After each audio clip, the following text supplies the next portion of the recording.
Welcome to Maithri news. ప్రతిక్షణ ప్రజల కోసం. నా పేరు షణ్ముఖ. బులెటిన్ల ముందుగా విశాఖ జిల్లా నర్సీపట్నంలో ఇళ్లకు నిప్పండించిన గుర్తు తెలియని వ్యక్తులు.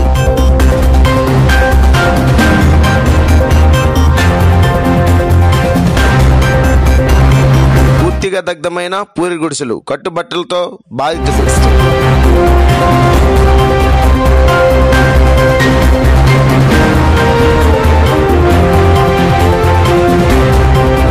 బాధితులకు ఆర్థిక సహాయం అందించిన చింతకాయల విజయ్. ఇల్లు దగ్ధమైన బాధితులకు శనివారం ఉదయం అయ్యన్న యువసేన అధ్యక్షుడు చింతకాయల విజయ్ పరామర్శించారు.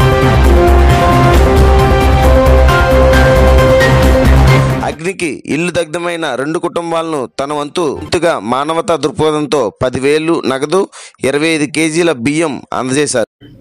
ఈరోజు ఎంత నీచానికి దిగజారంటే ఒక్కొక్కడు సైకో శాడిస్టులు. కాకపోతే ఈరోజు రాత్రి మిడ్నైట్ తలుపు డోర్లు మళ్ళీ లాక్ వేసినట్టు పెట్టేసి మనుషులను కూడా చంపాలని చెప్పి ఈరోజు వచ్చి ఇల్లులు తగలబెడుతుంటే ఎంత దారుణమైన దిగజారిందో రాజకీయం ఒకసారి ఆలోచించవచ్చు. ఈరోజు పోలింగ్ దగ్గర అయినప్పుడు ఒక డెమోక్రటిక్ సిస్టంలో రాజ్యాంగబద్ధంగా ప్రతి ఒక్కరు పోలింగ్ చేసుకుంటూ వస్తారు. ఆడవాళ్ళకి అందరికీ కూడా భద్రత కల్పించాం, మ్యాక్సిమం తిరిగాం, అన్నీ చేసాం. ఎక్కడ ప్రతి పోలింగ్ బూత్ దగ్గర అక్కడ చూస్తే గచ్చప్ప దగ్గర కూడా గొడవ పెడదాం ప్రయత్నించారు, అక్కడ ఇంకో దగ్గర గొడవ పెడదాం. ఇక్కడైతే ఏకంగా ఎంత దాకా తెలిపిందంటే వచ్చి రాత్రి వేళ మరి శివ మీద కానీ శేఖర్ మీద కానీ లేకపోతే భాష మీద వీళ్ళ మీద ఒక గ్రెడ్జ్లా పెట్టుకొని ఈరోజు వచ్చి ఇల్లు తగలపెట్టడం 2:30కి 2 గంటల కంటే ఎంత దారుణం ఒకసారి ఆలోచించండి. అది కూడా డోర్లు గడిపెట్టి, అది లోపల ఎలా ఉంటుంది. ఇప్పుడు ఏమైనా మనుషులు కానీ తప్పించుకోలేకపోతే చచ్చిపోతారు కదా అని చంపడానికి కూడా రెడీ అయిపోయారు. అంటే అంత దానికి సైకోయిజం తీసుకెళ్తుంది ఎవరు? ఎన్నో ఆలోచించారు.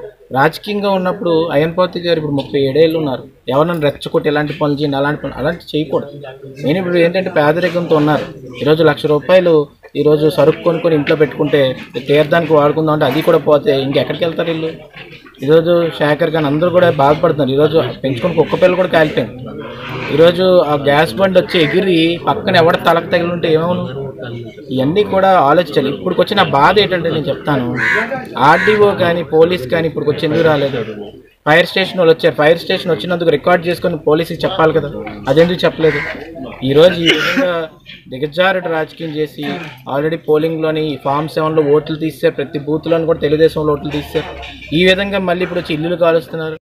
జరగలేదు. దయచేసి నేను కోరుతుంది ఏంటంటే నేను న్యాయం చేయమని కోరుతున్నాను. ఈ ఫ్యామిలీస్కి న్యాయం చేసి అన్ని విధాలుగా ముందుకు తీసుకెళ్ళాలి. ఇప్పుడు గవర్నమెంట్ రాకపోగా ఎలక్షన్లో అందరూ డబ్బులు పంచుతారు, అది వేరే విషయం. కానీ ఎలక్షన్లు అయిపోయాక కూడా ఈరోజు మేము లీడర్లు తెలుగుదేశం పార్టీ సంబంధించిన ఈ వార్డులో ఉన్న శ్రీన్ గారు కానీ లేకపోతే పక్కన మురళి కానీ లేకపోతే వీళ్ళందరూ యూత్ కూడా అందరూ వచ్చి ఈరోజు మళ్ళీ వాళ్ళకి నిలబడ్డారంటే వీళ్ళు నిజమైన నాయకులు, అది దొంగ నాయకులు. ఈరోజు ఒక్కటే చెప్తున్నాను, వాళ్ళు అన్నారు అందరం కలిసి ఈరోజు వచ్చి ఒక్కొక్క కుటుంబానికి ఒక 10,000 రూపాయలు ఇచ్చాం. ఇచ్చి ఇప్పుడే 50 కేజీలు బియ్యం బస్తా ఇద్దరికి పంపిస్తున్నాను. ఈరోజు తాత్కాలికంగా మేము సపోర్ట్ చేయగలం, కానీ నేను దయచేసి ఆర్డీఓ కానీ ఎంఆర్ఓ అని కోరుతుంది అంటే కోడ్ అయిపోయిన తర్వాత, కోడ్ ఉన్నప్పుడు ఎవడేం చేయలేదు నాకు తెలుసా విషయం. కోడ్ అయిపోయిన తర్వాత ఫైనాన్షియల్గా వీళ్ళకి ఎస్టిమేషన్ సపోర్ట్ చేయాలి. పోలీసులు కూడా ఇమీడియట్గా రిజిస్టర్ చేయాలి. ఎస్ఐ గారు వెంటనే స్పందించి ఇక్కడికి వచ్చారు, ఆయన కృతజ్ఞతలు చెప్తున్నాను. అలా లా అండ్ ఆర్డర్ని కాపాడుకొని కొంచెం ఎస్ఐ గారు కూడా సహకరించి ఎట్టి పరిస్థితుల్లోని లా అండ్ ఆర్డర్ని జస్టిస్ చేయమంటున్నాను. వీళ్ళ పేద కుటుంబాలకి ఏమన్నా జరగకపోతే మాత్రం వీళ్ళ తరపున నేనే పోలీస్ స్టేషన్లోకి వెళ్ళి ఎట్టి పరిస్థితులు న్యాయం చేసేలా చూసి ముందు ఫైనాన్షియల్ సపోర్ట్ కలెక్టర్ దగ్గర నుంచి వచ్చేలా చేస్తాను. Thank you. పడుకుంటే కరెంట్ లేదని కుక్కలు అరుపుతుంటే అప్పటికే కుక్కలు అరుపుతున్నాయి అనుకునేటప్పటికే తలుపు గడిపెట్టేసారండి. గడిపెడితే అది తనుకొని బయటకు వచ్చేటప్పటికి 4 పక్కల కాలిపోతుందండి. కాలిపోతే మేము భయంతో ఇంకేమి కట్టుకున్న బట్టలతోనే బయటకు వచ్చేసాం. తర్వాత 48,000 కొద్దిగా ఇంటికి పెట్టుకుందాం అప్పు చేసుకున్నాం. తర్వాత బంగారం కూడా 2 తులాల బంగారం కూడా కాలిపోయింది. ఇంకేమున్నాయి వస్తువులు ఏమున్నాయి? ఫ్రిడ్జ్, మంచం, మరి చెక్క బీరు అన్నీ కాలిపోయినాయండి. టీవీ, గ్యాస్ పొయ్యి అన్నీ ఇంట్లో ఇంకా మొత్తం సమస్య ఇంకా అన్నీ కాలిపోయినట్టు. బట్టలు మా తల్లికోళ్ళు పెళ్ళి కానీ బట్టలు అవి తీసుకున్నాం, కొత్త బట్టలు అవన్నీ కాలిపోయినాయి. పిల్లల బట్టలు తీసుకున్నాం.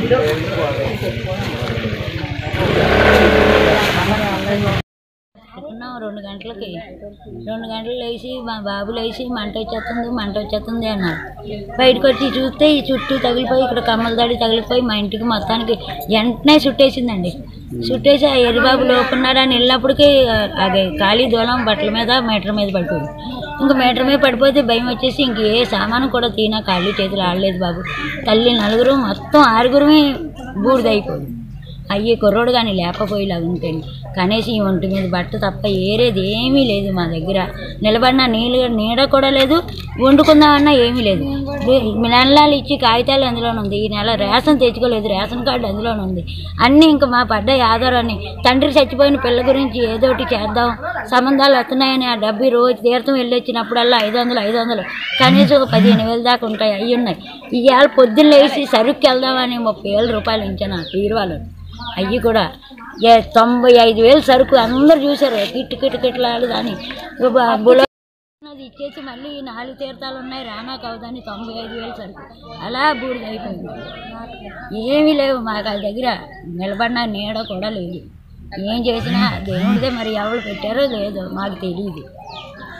మేము ఎవరికి పగ కాదు.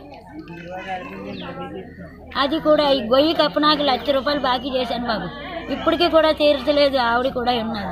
వడ్డీయే కడుతున్నాను ఇప్పుడు వచ్చి 5 సంవత్సరాలు బట్టి. 1 రూపాయి కూడా కిమ్మత లేకుండా నిలబడ్డాం. ఇలాగా మా పరిస్థితి.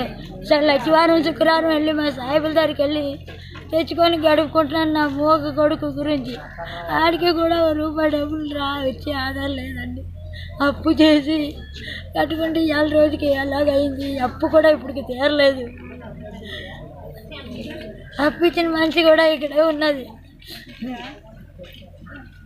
ఏం చేయాలో ఎటు తెలియలేదు. మరి ఏం చేస్తారో పెద్దలదే అదంతా అండి. కిరసనాలు బుడ్డే ఉండదు మాది. మరి ఎలాగంటుకున్నదని ఇక్కడ నుంచే వచ్చిందండి, ఈ పాకాడ నుంచే. ఇక ఈ మయాన్ని కమ్మల దడి ఉండేది. ఆ దడి వల్ల మంచి నిద్రలో ఉన్నాం. అప్పటికే లేకపోతే ఏ పిల్లలు కూడా లేగలేదు. మా ఎర్రోడు లోపు ఉండిపోయాడని వచ్చేప్పటికి పొగ కమ్మేసింది మొత్తం. కానీ ఇంకా గుడ్డుకు వచ్చేసి కాళ్ళు చేతులు ఆడలేదు అసలు. నాకు ఇంకా ఏమీ లాగలేకపోయాం. ఒక్క పక్క అయితే ఏదో లాగినాక బాగుంటుంది బాబు. చుట్టూ అయితే ఎలా లాగుతాం? ఇంట్లో పొగ కమ్మేస్తా ఉంటాను.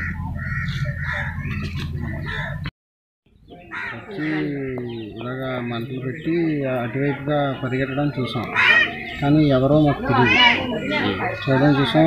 మంటల్లోని గ్యాస్ పొయ్యి అది కలుపుకోవడం వల్ల మాకు ఎటువైపు వెళ్ళడానికి కాలేదు. భయపడి ఎంతమంది ఉంటారు? ఎవరు పరిగెట్టిన వాళ్ళు? ఇద్దరు నలుగురు ఉంటారు. అయితే ఇక్కడ మేము ఈ అడవాడిలో ఇంకా అటువైపు వెళ్ళడం అనేసాం. ఈ గ్యాస్ పొయ్యి అది గ్యాస్ స్టవ్ ముట్టుకోవడం వల్ల ఎట్లా పేలుతుందని చెప్పి జనాలు అందరూ వేరువేరుగా వెళ్ళిపోయి అక్కడ ఉంచని చూస్తున్నాం. ఆర్బన్కి కూడా ట్రై చేయలేదు. ఫైర్ ఆఫీస్కి ఫోన్ చేసి ఫైర్ ఇంజిన్ వచ్చి ఆగిపోయాక కంప్లైంట్ పెట్టాం. కంప్లైంట్ పెట్టి చూసాం. ఇంకా